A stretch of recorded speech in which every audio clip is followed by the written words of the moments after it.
ருசியாக மாங்காய் புளியோகரை எப்படி செய்யறதுன்னு பார்க்கலாம் வாங்க. ஒரு மீடியம் சைஸ் மாங்காய், அது காரத்துக்கு 10-12 வரமிளகு நல்லா ட்ரை ரோஸ்ட் பண்ணி எடுத்துக்குங்க.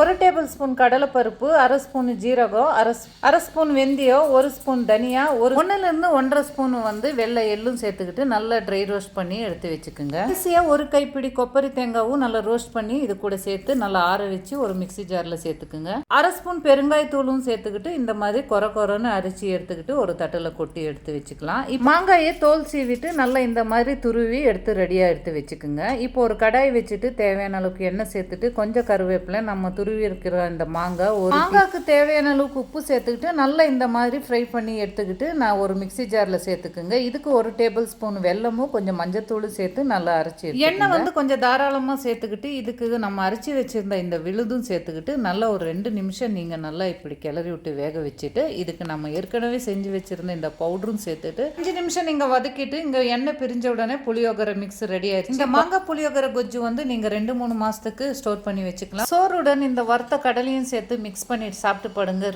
ருசியான மேங்கோ புளியோகரை.